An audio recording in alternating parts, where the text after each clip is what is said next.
और केंद्रीय मंत्री अनुराग ठाकुर कार्यक्रम में शिरकत कर रहे हैं। संबोधन आपको सुनाते हैं। राज्य स्तरीय युवा महोत्सव राजस्थान के जयपुर में आज के इस कार्यक्रम में मंच पर उपस्थित हमारे जयपुर के लोकप्रिय सांसद आदरणीय भाई रामचरण बोरा जी, जम्मू के लोकप्रिय विधायक युवा तेज तर्रार नेता मेरे मित्र आदरणीय रामलाल शर्मा जी,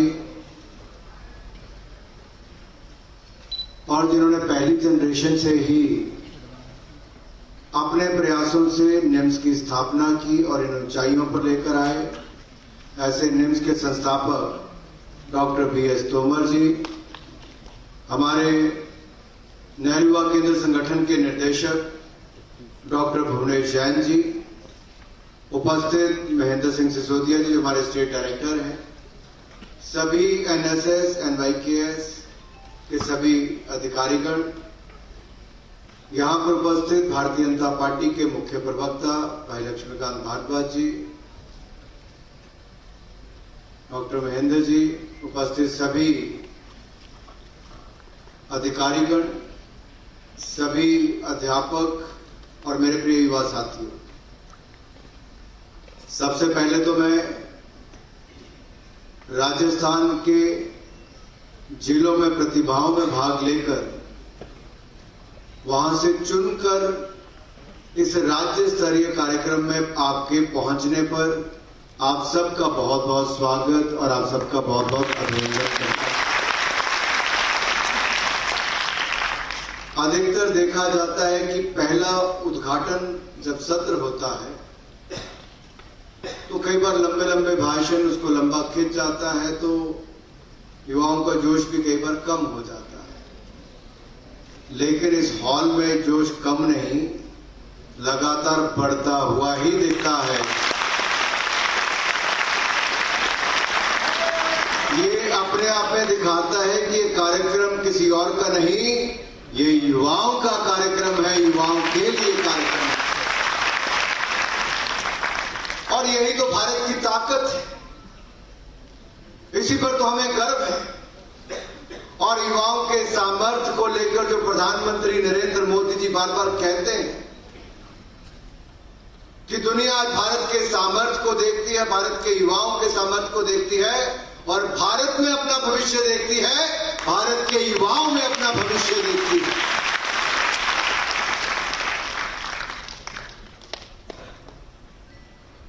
और मैं जब आपकी बात करता हूं, देश के युवाओं की बात करता हूं, तो मुझे एक बात की बहुत क्लैरिटी है कि आप देश का वर्तमान भी है और आप देश का भविष्य भी है। You are the largest stakeholder of this country, of this society, and you have to play a very very important role in the nation building process.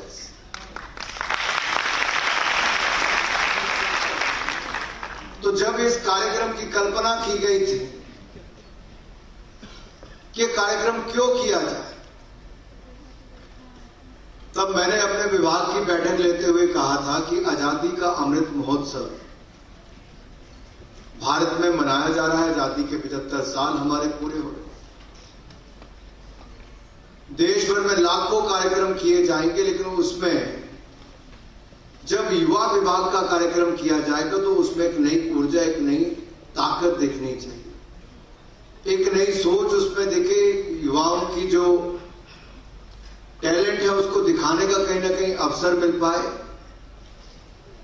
तो हमने दो तरह के कार्यक्रम किए थे उसमें कि एक तो डिस्ट्रिक्ट लेवल पे हम लोग इसको करें ताकि आप अपनी प्रतिभा वहां पर दिखाकर आपका चयन हो, और फिर आप स्टेट लेवल पे आके कंपीट करें, और इसके बाद आपको अगला मौका कहीं और नहीं, देश की राजधानी में आने का मिलेगा।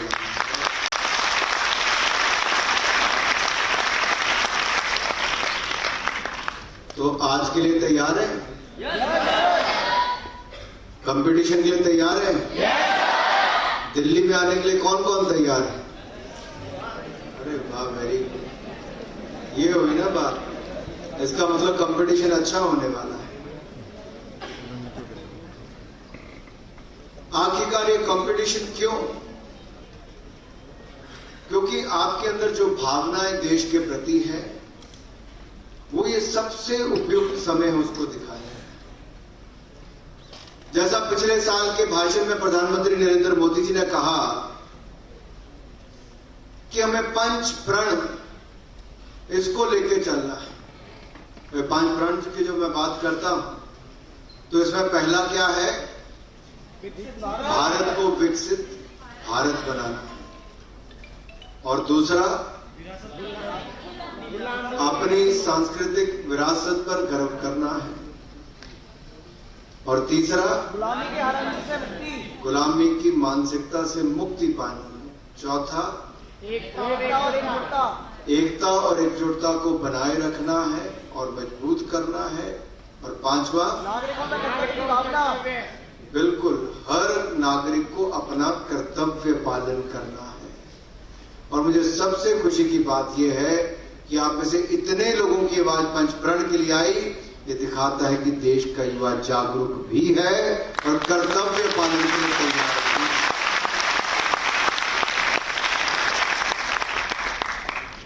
और जब जागरूक युवा होगा तो निश्चित तौर पर भारत का भविष्य सुरक्षित हाथों में होगा।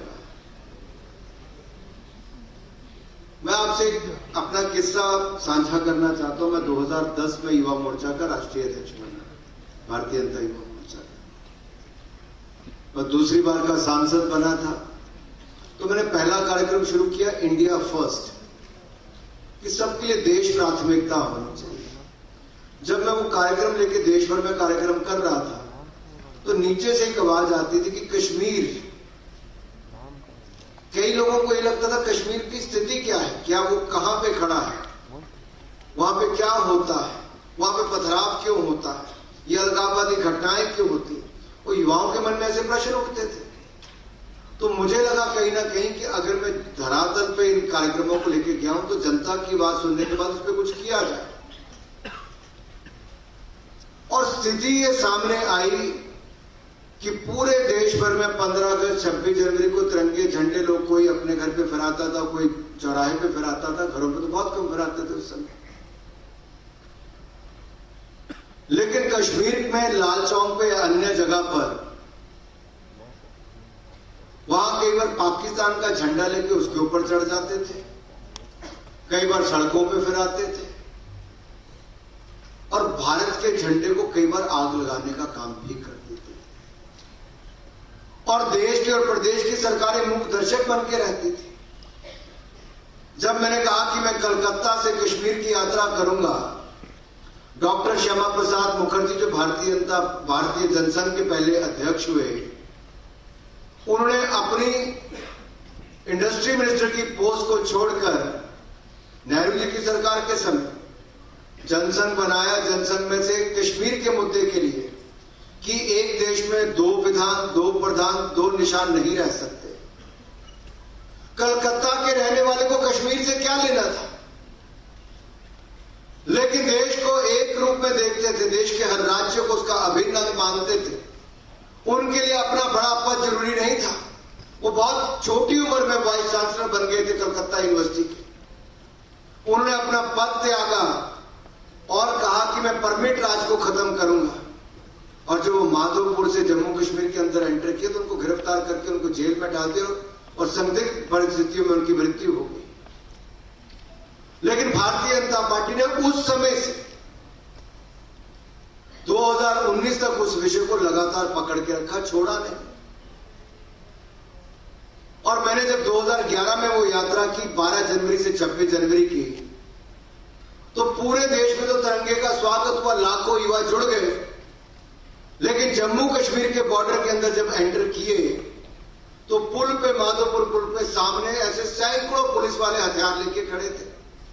फेंसिंग कर दी थी, जैसे मैंने पाकिस्तान जा रहा हूं ऐसा लगता था। आने पर रोक लग गई थी। जम्मू कश्मीर में जहां जम्मू स्टेशन पे, हवाई अड्डे पर, माता वैष्णो देवी, कहीं और स्थानों पे हमारे कार्यकर्ता पहले पहुंचे, कोई कश्मीर पहुंचा, उनको गिरफ्तार करके जेलों में डाल दिया गया। अपने देश में तिरंगा फहराने के लिए 2011 में कांग्रेस की सरकार के समय देश में और वहां पर एनसी की सरकार थी, नेशनल कॉन्फ्रेंस की। आप कल्पना कीजिए 2011 में देश 1947 में आजाद हो गया, लेकिन 2011 तक ये तिरंगा झंडा फहराने की वहां पर रोक लगती थी। और मुझे कहा गया तुम आओगे तो आतंकवादी तुम्हें गोली मार सकते हैं, मत आओ। उस समय के मुख्यमंत्री उमर अब्दुल्ला जी ने मेरे पिताजी को फोन किया और कहा कि आपका बेटा अपनी जान पर खेल कर आ रहा है, अच्छा नहीं है, उसको वापस बुला लीजिए। तो मेरे पिताजी ने कहा क्या करने आ रहा है? तो कहा नहीं, वो यहाँ पे लाल चौक पे तिरंगा फहराने आ रहा है। तो कहते अपने देश में तिरंगा फहराने पे गुनाह कहां पर है? तो कहा नहीं, उसकी जान को खतरा है। तो कहते कोई तिरंगा फहराने जा रहा है ना, मेरा बेटा है, जाने दो, तिरंगा फहरा कर आना।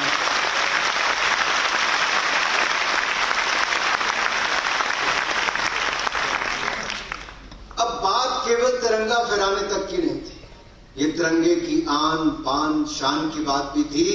और ये तिरंगा चंद गज का कपड़ा नहीं, ये 140 करोड़ भारतीयों को एकजुट करने की ताकत रखता है। और इस तिरंगे की ताकत को कल पूरी दुनिया ने देख लिया। जो दुनिया का कोई देश नहीं कर पाया, वो चंद्रमा के साउथ पोल पर भारत के विक्रम ने लैंड करके ये छोटी उपलब्धि नहीं है। उस समय कश्मीर में तिरंगा झंडा फहराना भी कोई छोटी उपलब्धि नहीं होती थी लाल चौक पे। आज तो आप जाइए तो आज तो इस बार 15 अगस्त को वहां पे लाइटें भी तिरंगे की लगी थी, लोग गाने भी गा के झूम रहे थे। ये कैसे बदला? ये 2019 में बदला जब नरेंद्र मोदी जी की दोबारा सरकार आई। धारा 370 और 35 को सदा सदा के लिए समाप्त करने का काम किया। मित्रों, एक गलती देश को कितनी भारी पड़ती आप इसकी कल्पना नहीं कर सकते। पंडित जवाहरलाल नेहरू जी ने उस समय धारा 370-35 को एक टेम्परेरी क्लॉज के रूप में लेकर आ गए और एक नासूर बन गया भारत के लिए। 40,000 लोगों की मृत्यु हुई जम्मू कश्मीर में। कौन है इसके लिए जिम्मेदार? अब देखने के लिए तो कहा जा सकता है राजस्थान कश्मीर की बात क्यों करता है। मैं इसलिए करता हूं क्योंकि जम्मू कश्मीर भारत का अभिन्न अंग है और सदा अभिन्न अंग रहेगा। और अगर उस समय डॉक्टर श्यामा प्रसाद मुखर्जी ने चिंता नहीं की होती तो जैसे एक्साइज इनका एरिया पुरानी कांग्रेस की सरकारों में चला गया, न जाने कितना एरिया और चला गया होता। लेकिन ये नई सरकारों के आने के बाद भारत की ताकत को इस तरह से आप देख सकते हो कि जब कोई पुलवामा की तरह करता है तो सर्जिकल स्ट्राइक के साथ उसका मुंह तोड़ जवाब देता है। और जब यूक्रेन में हमारे भारत के नौजवान फंस जाते हैं, लगता है कि 23,000 हमारे मेडिकल के छात्र और अन्य छात्र छात्राएं कैसे आएंगी, तब भी कुछ और नहीं, मां गंगा का स्नान और मां गंगा की आरती करने के बाद ऑपरेशन गंगा जब नरेंद्र मोदी जी ने चलाया तो 23,000 भारतीय छात्र छात्राएं वापस आए। वैसे तिरंगे की ताकत एक बार फिर देखने को मिली। भारतीय तो तिरंगा हाथ में लेके निकले। जिसके पास तिरंगा नहीं था वो फोटो कॉपी कलर्ड, अगर मैं कहूं प्रिंट लेके A4 साइज पे ऐसे तिरंगे का लेकर वो बाहर निकलते थे, अन्य देशों के लोग भी, और ये दिखाते थे कि तिरंगा उनके हाथ में है तो वो भी सुरक्षित निकल जाएं। और ये तिरंगे की ताकत यूक्रेन की युद्ध की भूमि में भी दिखी कि वहां से वो भी। ये सारी बातें मैं अपने देश के युवाओं के सामने इसलिए कर रहा हूं कि हमें इसी तिरंगे की आन बान शान को बरकरार रखना है, उसको आगे लेकर जाना है। क्योंकि आप में जितना नरेंद्र मोदी जी को विश्वास है, देश को विश्वास है, दुनिया को विश्वास है, उन आशाओं आकांक्षाओं पर हमें खरा उतरना है। क्यों उतरना है खरा? क्योंकि दुनिया को आज भारत से उम्मीद है और भारत को अपने युवाओं से उम्मीद है। मुझे आज भी याद है, मैं minister of state for finance बना तो रामचंद्र जी ने जो कहा कि प्रधानमंत्री जी ने मुझे बुलाकर पहले दिन क्या कहा, निर्मला सीतारमण जी कि देखो देश के युवाओं में बहुत काबिलियत है, वो स्टार्टअप्स में आगे बढ़ना चाहते हैं।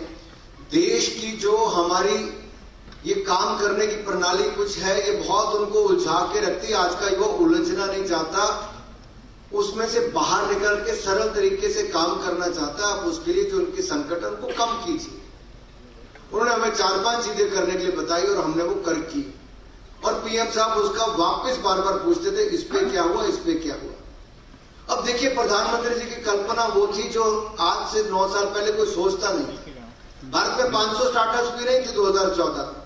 आज भारत में 1 लाख स्टार्टअप्स हो गई है और दुनिया का तीसरा सबसे बड़ा स्टार्टअप इकोसिस्टम। हम कहीं नहीं थे, 3rd लार्जेस्ट इकोसिस्टम दुनिया का कोई स्टार्टअप्स में बना तो हमारा भारत बनकर उभरा है। और इसमें युवाओं की ताकत और देखिए, कोविड के समय जहां दुनिया के बड़े बड़े उद्योग बंद होने की स्थिति में थे, तब भारत के स्टार्टअप्स ने कई बड़ी कंपनियों को खरीद भी लिया और उस समय 50 से ज्यादा स्टार्टअप्स यूनिकॉर्न का दर्जा प्राप्त किए, यानी कि उनकी वैल्यू 8,500 करोड़ से ज्यादा एक की हो गई। ये बहुत बड़ी बात है। और जब मैं आज से 7 साल पहले देखता हूं, प्रधानमंत्री जी ने कहा था मेक इन इंडिया में पहली PLI स्कीम मोबाइल सेक्टर में, इलेक्ट्रॉनिक सेक्टर में लेकर आए। फॉसिल फ्यूल के बजाय सबसे ज्यादा 2nd लार्जेस्ट इंपोर्ट किस चीज की होती है? आयात किसका किया जाता है? इलेक्ट्रॉनिक्स का। क्रूड ऑयल पहला है, इलेक्ट्रॉनिक्स दूसरा। हम दुनिया के दूसरे सबसे बड़े इंपोर्टर थे मोबाइल फोन के, इलेक्ट्रॉनिक गुड्स के। आज 6-7 सालों के अंदर ही हम दुनिया के दूसरे सबसे बड़े मैन्युफैक्चरर हो गए हैं मोबाइल फोन के। ये जो एप्पल का मोबाइल फोन है, ये फॉक्सकॉन जो बनाती है, इसने भारत में भी 2 साल पहले भी मुश्किल से फैक्ट्री लगाई और इस साल उसका कुछ महीनों के अंदर टर्नओवर $10 बिलियन यानी कि 85,000 करोड़ से ज्यादा का हो गया। अब कल्पना कीजिए कैसे बदलाव आ रहा है। हजारों करोड़ के एक्सपोर्ट शुरू हो गए। अब हम लोग हथियारों को इंपोर्ट करते थे, दुनिया का सबसे ज्यादा इंपोर्ट करने वाला देश भारत था। एक निर्णय हमने कोविड के समय लिया। अब कोविड के समय ऐसे कई निर्णय लिए जो रिफॉर्म्स आज तक की सबसे बड़ी गिनी जाएंगी, जो 1992 से भी बड़ी रिफॉर्म्स हमने कोविड के समय ली। और उस समय मोदी जी ने कहा आत्मनिर्भर भारत बनाएंगे। बहुत सारे विपक्ष के नेताओं ने उसका मजाक भी उड़ाया कि क्या होता है आत्मनिर्भर भारत, क्या होगा भारत का अपने आप, what is self reliant India, can India survive. अभी प्रश्न चिन्ह उठे। लेकिन मैं आपसे पूछता हूं, अगर भारत अपनी वैक्सीन बनाने का प्रयास ना करता तो मुझे नहीं पता इस हॉल में हम में से कितने लोग आज यहां पर होते और कितने नहीं होते। ये हमारे वैज्ञानिकों की ताकत थी। आज तो बहुत आसान लगता है सब कुछ, उस समय आपका भी दम घुटता था कि कब कर्फ्यू हटे, कब लॉकडाउन हटे, कब हम अपने स्कूल कॉलेज जा सके, अपने दोस्तों से मिल सके। लगता था नहीं लगता था? तो उस संकट में से निकालने के लिए हमारे वैज्ञानिकों ने बहुत मेहनत की और जिस तरह से हैंड होल्डिंग करने उनको अप फ्रंट हम लोगों ने मदद की सरकार की ओर से। अगर हम दुनिया भर के देशों की ओर देखते, जैसे पहले वैक्सीन को इंपोर्ट किया जाता था, तो आज भी भारत में अभी तक इंपोर्ट ही हो रही होती वैक्सीन। लेकिन भारत ने बनाई भी, 220 करोड़ वैक्सीन मुफ्त में लगाई भी और दुनिया के 160 देशों को वैक्सीन मैत्री के अंतर्गत वैक्सीन और दवाइयां पहुंचाने का काम दुनिया का एक देश करता है। अब ये चुनौतियां हैं आप सबके सामने, इनमें से अवसर हमने खोजे। डिफेंस इक्विपमेंट में हमने 1000 आइटम्स को इंपोर्ट करना बंद कर दिया। हमारा एक ही साल के अंदर पिछले साल मैन्युफैक्चरिंग डिफेंस की 1 लाख करोड़ से ज्यादा हो गई। 16,000 करोड़ का एक्सपोर्ट कर दिया। अगले 2 साल के अंदर हमारा एक्सपोर्ट 40,000 करोड़ हो जाएगा।